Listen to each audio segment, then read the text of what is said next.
Shalom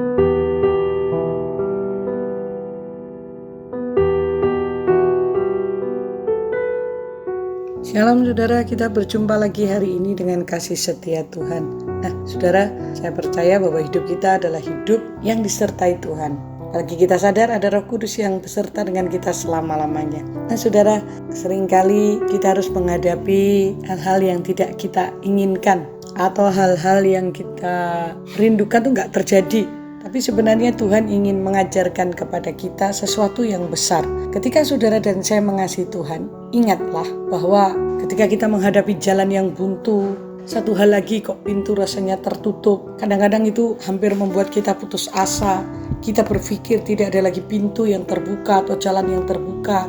Kita sudah melakukan melamar pekerjaan, berusaha A, B, tapi kok gak satu pun melamar pekerjaan yang diterima.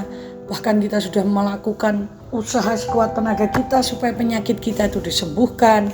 Tapi kok sampai uang kita benar-benar nipis, hampir habis, kok juga gak sembuh-sembuh. Kadang-kadang kita hari-hari ini melihat terlalu banyak jalan yang tertutup menurut kita. Tapi tahukah saudara, bahwa saudara dan saya ini lagi dibawa ke jalan Tuhan. Mungkin Tuhan menutup usahamu, mungkin Tuhan menutup jalanmu yang berbelok ke kanan, yang kau inginkan. Mungkin Tuhan juga menutup sesuatu yang sebenarnya saudara merasa benar-benar saudara harus ada di situ.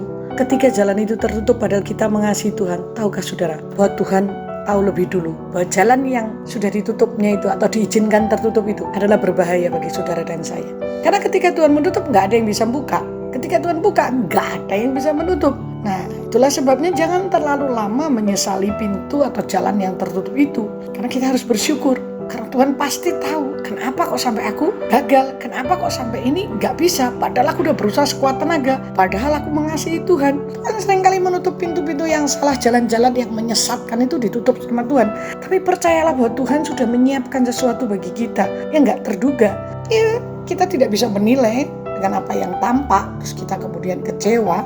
Oh, Dia pasti mengatur langkah kita karena ayat Alkitab berkata Tuhan menetapkan langkah-langkah orang yang hidupnya berkenan kepadanya. Bahkan apabila dia jatuh gak sampai tergeletak sebab tangan Tuhan menopang dia. Wow, Mazmur berkata seperti itu. Saudara, jadi apapun yang terjadi dalam hidupmu selama engkau mengasihi Tuhan, selama engkau mencintai Tuhan, jangan putus asa dan jangan menyesali, jangan gerundel, jangan rasanya kok kayak kehilangan semuanya. No, kita sedang dituntun di jalan Tuhan yang kita tidak ketahui. Biarlah kita mau belajar untuk memahami jalan-jalan Tuhan yang tak terselami. Bukankah ada pujian, jalanmu tak terselami. Nah itulah saudaraku, di depan ada pengharapan yang jelas Tuhan memegang masa depan kita. Dan Dia gak pernah salah. Dia adalah Tuhan yang selalu menuntun kita. Bapa, terima kasih. Hari ini Kau beri pengertian kepada kami untuk kami tetap bersemangat apapun yang terjadi. Sehingga kami tidak menyerah kepada keadaan. Selama kami mengasihi Engkau, Engkau sudah mengatur langkah-langkah kami. Bahkan kalau toh kami terpleset, kami tidak akan pernah jatuh tergeletak. Sebab tangan-Mu menopang hidup kami. Dalam nama Yesus. Amin. Mari bersemangat, Tuhan memberkati.